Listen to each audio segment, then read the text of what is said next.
ओ साथीहरू फेरि पनि म तपाईँहरू समक्ष आइ नै सकेको छु। अहिले भने म तपाईँहरू समक्ष एउटा सानो इन्फर्मेसन पास गर्न गइरहेको छु कि यो चाहिँ के हो भने होइन, म अहिले यस्तो ठाउँ उभिएको छु। यो भर्खर 1-2 वर्ष भयो क्या यो बाटो बनाएको चाहिँ एकदमै चिल्लो बाटो छ है। यो चाहिँ हेर्नुहोस् है त, होइन भने होइन यस्तो यो चिल्लो बाटो छ होइन।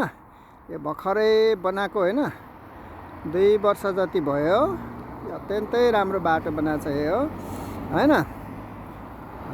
यसले गर्दाखेरि मैले होइन, यसले गर्दाखेरि मैले तपाईँहरूलाई के भन्न लागिरहेको छु भने यो बाटो बनाइसकेपछि होइन, यो बाटो बनाइसकेपछि चाहिँ यसको साइड इदर साइड के इदर दुनौ साइडतिर वृक्षारोपण गर्छ क्या। वृक्षारोपण गरेर यो चाहिँ नभत्कियोस् होइन, भत्केर नजाओस्, पानीहरूले नबगाओस् भनेर वृक्षारोपण गर्छ कि। त्यो वृक्षारोपण चाहिँ कस्तो छ भनेर हेर्नु, यो देख्नुभयो नि होइन। यो वृक्षारोपण पुरा यो बाटो हो होइन, अघि मैले देखाएको बाटो यही हो, यो बाटो हो होइन।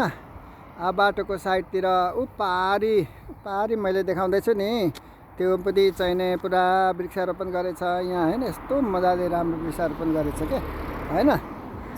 त्यसले गर्दाखेरि यो हाम्रो देशको कल्चरमा चाहिँ मैले यो देखिनँ होइन। त्यसले गर्दाखेरि कतिपय ठाउँमा बाटोहरू बनाइसकेपछि त्यतिकै बाङबुङ छोड्दाखेरि त्यो माथिबाट चाहिने पहिरो झरेर अथवा पानी बगेर सबै त्यो बाटोहरू चाहिँ खतम बनाएको देखेँ क्या। त्यसले गर्दाखेरि यो चाहिँ एकदमै नमुना हो होइन। हेर्नु त अब भर्खर बनाएको बाटो, यो लास्ट इयर बनाएको बाटो होइन। पारिपट्टि पनि वृक्षारोपण गरेछ, यता पनि वृक्षारोपण गरेछ सट्टै, अनि यसरी बार लगाइदिएको छ। त्यसले गर्दाखेरि यो बारले यतापट्टि जुन यतापट्टि छ नि, त्यतापट्टि मान्छेहरू जान पनि के अरे अनकम्फोर्टेबल भन्नाले जाँदैन होइन। अनि सर्लक्कै त्यो वृक्ष चाहिँ यस्तो दामी चाहिँ रोपेको छैन हेर्नु त। यसले गर्दाखेरि हाम्रो चाहिँ नेपालको बाटोहरूमा चाहिँ यस्तो देखिन्न के।